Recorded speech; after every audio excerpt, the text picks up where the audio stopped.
కర్నూలులోని శ్రీ ఈశ్వర వీరభద్ర స్వామి దేవాలయ పునర్నిర్మాణ భూమి పూజ కార్యక్రమంలో మాన్యం ఎమ్మెల్యే గౌరు చరితారెడ్డి పాల్గొన్నారు. కూటమి ప్రభుత్వం దేవాలయాల అభివృద్ధికి కట్టుబడి ఉందని ఆమె తెలిపారు. దేవాదాయ శాఖ నుంచి ₹1 కోటి పైగా నిధులు మంజూరై దాతల సహకారంతో ఆలయ నిర్మాణం చేపడుతున్నట్లు నిర్వాహకులు వెల్లడించారు. రత్నాలు పెట్టండి.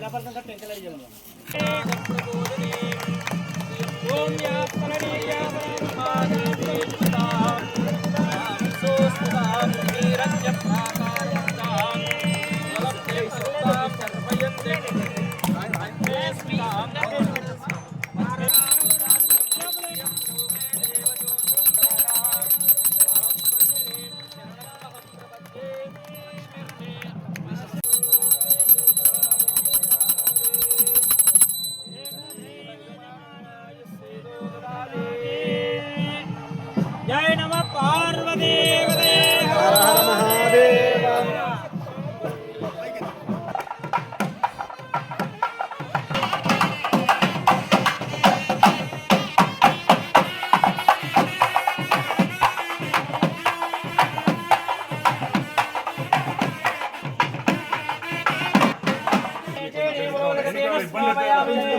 ఈశ్వర వీరభద్ర స్వామి దేవతాభ్యో నమః.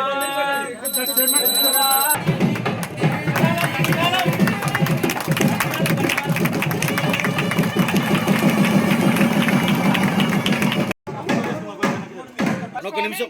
జై జై ఈశ్వర వీరభద్ర స్వామికి జై.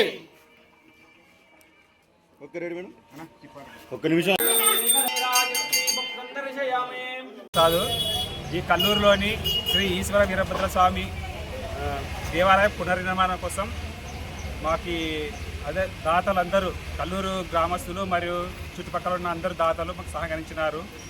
ఈ మా కూటమి ప్రభుత్వం వచ్చినాక దేవాలయ పునర్నిర్మాణానికి శ్రీ నారా చంద్రబాబు నాయుడు గారు నిధులు కేటాయించి మళ్ళీ వైభవం తీసుకురావాలనే లక్ష్యంతో ఈ దేవాలయ పునర్నిర్మాణం స్టార్ట్ చేయడం జరిగింది.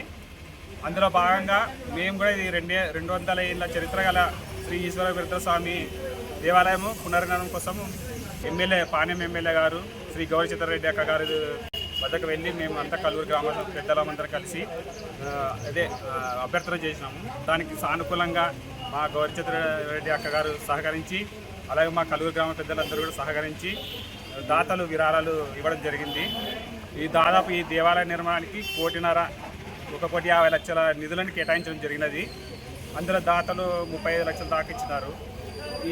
ఈరోజు దినం బాగుందని భూమి పూజ చేయడం జరిగినది. ఈ మా కల్లూరు గ్రామ ప్రజలందరికీ, పెద్దలందరికీ, ఈ విరాళాలు ఇచ్చిన దాతలందరికీ వారికి కృతజ్ఞతలు తెలుపుకుంటూ వాళ్ళు కానీ వాళ్ళ కుటుంబాలు కానీ బాగా చల్లగా ఉండాలని, అలాగే మా కల్లూరు గ్రామంలో ఇలా ప్రతి వేడుక పండగలా జరగాలని ఆశిస్తూ